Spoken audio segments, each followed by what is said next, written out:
Good afternoon friends, કેમ છો? જય શ્રી કૃષ્ણ, જય માતાજી. ચેતનગઢિયા બ્લોગમાં તમારું સ્વાગત છે. ને જો હવે છે ને આજે અમારે હોસ્પિટલ જવાનું છે.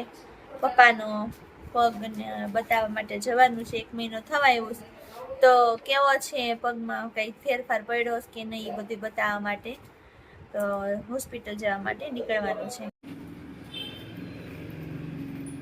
બધા નીચે ઉતરીએ છીએ, હોસ્પિટલ જવું છે એટલે બેઠા બેઠા ઉતરવું પડે. આ મમ્મી ગોળી લઈને ઉતરે છે.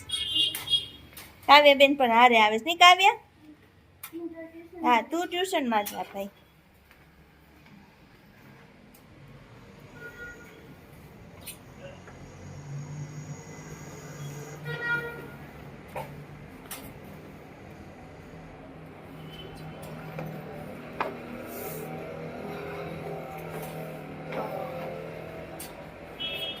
બહુ તકલીફ પડે છે. તમને પગમાં તકલીફ પડવા માંડી હવે.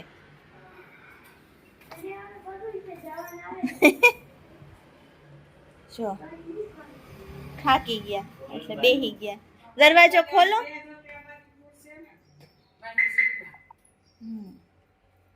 અરે દરવાજો ખોલી કાઢતો. ચલો ઓલો ગેટ ખોલ લે. ગેટ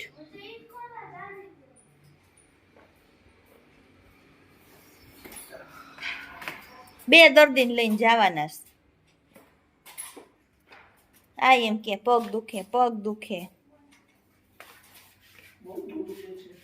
ધૂળ તો ઉડે.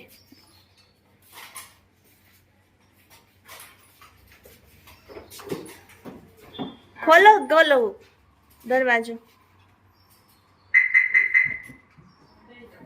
હાલ ગાડી ધોઈ નાખજો. હો માન ગાડીમાં બેહા હે.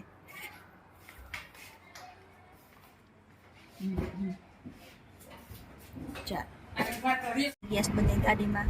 હું કાવ્યા આગળ બેઠા છે, અહીંયા ચેતન બેઠા છે, પાછળ મમ્મી ને પપ્પા બેઠા છે. બે દર્દી છે. બેને હાડકાના ડોક્ટરને બતાવવાનું છે. નહીં કાવ્યા? તારે ટ્યુશન જવાનું છે. કાવ્યા તને પછી 5:30 લેવા આવી જાહે હો. હાલો કાવ્યા બેન ટ્યુશનમાં ગયા. હા જો આવી ગઈ છે હોસ્પિટલ, લાયન્સ હોસ્પિટલ. હા, અહીંયા આવવાનું છે આપણે. ચલો ફોર વ્હીલું છે ભાઈ અહીંયા તો. અંદર ભાઈ લે.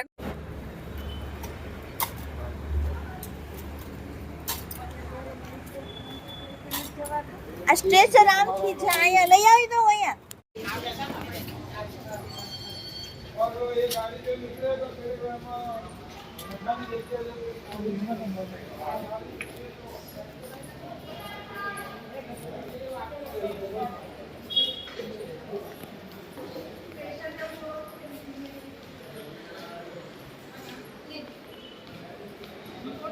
કેસ કઢવાનો. ચલો કેસ કઢવી લીધા છે અને અહીંયા બેસાડી દીધા છે. સ્ટ્રેચર માંથી લઈ આવી અને અહીંયા બેસાડી દીધા છે. આ જો અહીંયા બધા જો આ બધા છે ને ડોક્ટર આવે. બેસી જાવ હવે. એનો ટાઈમિંગ હોય ને એ પ્રમાણે આવતા, વાર પ્રમાણે ને ટાઈમ પ્રમાણે આવતા હોય. એટલે આવડી મોટી હોસ્પિટલ છે ભાઈ, બધા ડોક્ટર. વારો આવ્યો, નામ બોલ્યા. બહુ દુઃખ થાય છે. હે બહુ મને બીક લાગે છે ડોક્ટર પાસે જવાનું. એવું એક મને પાટો બાંધી દીધો. તમને નહીં બાંધે. પપ્પા રાહ જોઈને બેઠા છે. આમાં નામ બોલી લીધું. પેશન્ટ નીકળીને અંદર જવાનું છે.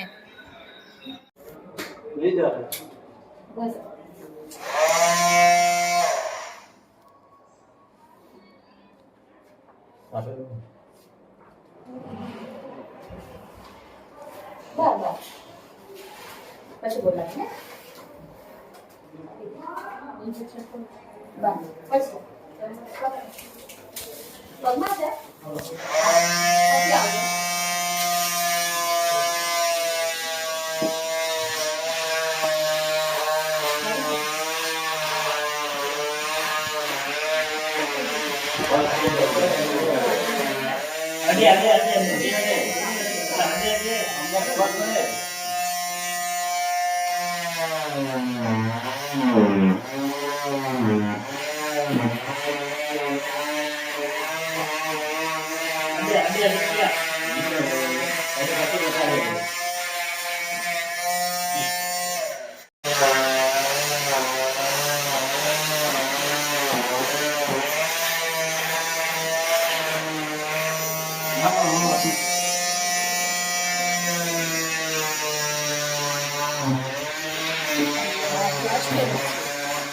ફાઈબરનું છે.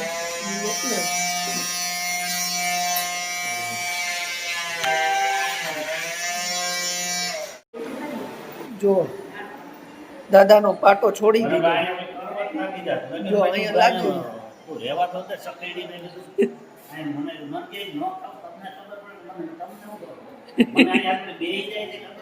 અહીંયા મશીન મારી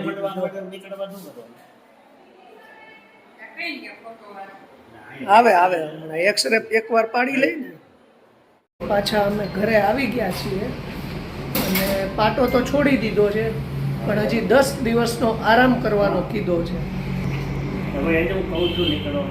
જો હવે નાનાજીને પાછું આમ ઊંધા પગે ચડવું પડે.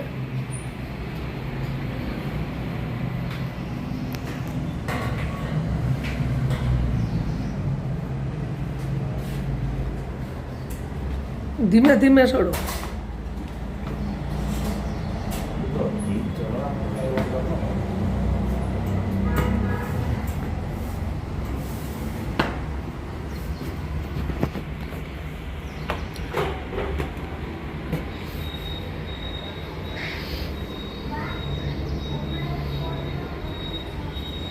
તો જો મિત્રો આવી રીતે ચડવું પડે છે. હજી 10 દિવસનો આરામ કીધો છે. કાવું બેન આવી ગયા. કાવું હજી નાનાજીને 10 દિવસનો આરામ કીધો છે અને પગે નીચે નહીં મૂકવાનો.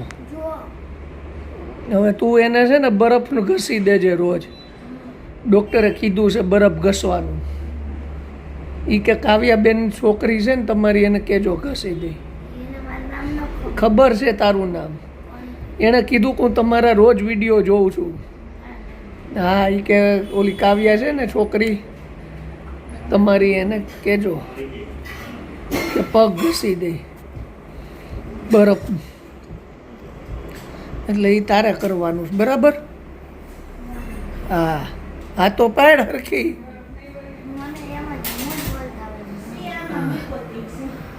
જો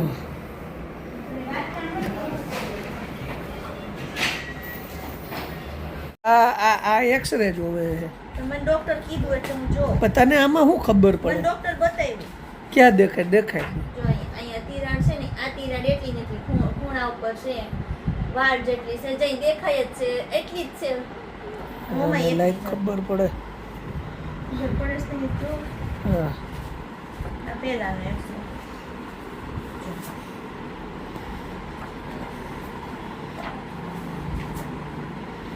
એટલી નથી, તમે જો તમને ખબર પડી જાય. બોલો લ્યો.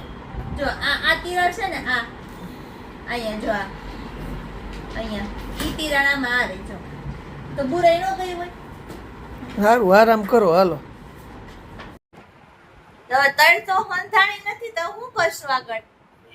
એવો ખોરાક લેવો પડે, એવો ગોળીઓ કેલ્શિયમ વાળી લેવી પડે. એવો ખોરાક કેલ્શિયમ હોય, ફાઈબર હોય, પોટેશિયમ હોય, એવો દૂધ ખોરાક. પીવાનું ને એવું બધું દૂધ, કરવું બદામ પડશે. વાળું દૂધ છે, મખાના છે. એવું કઈક કરવું પડશે. 3 મહિનો દીમાં કાઈ ન થયું, એવું થયું તો કે આમાં ગઈઢા માણસને આને રિકવરી હોય જલ્દી ન થાય, વાર લાગે. આ લાગે તો એનું હું કરવું પણ. કરવાનું કાંઈ ન હોય. દવા દીધી ધીરજ સાહેબ? રાખવાની. હા, દવા દીધી, પીવાની, હા, દવા દીધી, પીવાની, આરામ કરવાનો, હલન ચલન નહીં કરવાનું. કસરત કીધી હોય કરવાની. ત્યાં પાટો તો અમે છોડી નાખ્યો છે. તો ઈ ડોક્ટર કે છોડો, છોડી નાખો, પાછો કઈ બાંધો નથી. તિરાડ તો હવે બરફનો શેક કરો ને એવું બધું કીધું છે. ત્યાં જઈને જુનાગઢ જઈને બતાવશું, જો કહે તો પાછો દૂધશું. કે પાછો પાંજવો પડશે કા? હા. બીજું શું થાય? તો જો આવું છે મિત્રો, આરામ કરવાનું કીધું છે પપ્પાને. 10 દિવસનો પાટો તો છોડી નાખ્યો છે. હવે જોઈએ 10 દિવસ પછી શું થાય છે, હાડકામાં ફેરફાર સંધાઈ જાય છે કે જરા તરા રહે છે.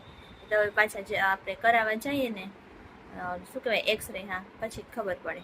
તો ચાલો આપણે આ સાથે આ વિડીયો પૂરો કરીએ. નેક્સ્ટ વિડીયો પાછા મળશું. ત્યાં સુધી બધાને જય શ્રી કૃષ્ણ, જય માતાજી.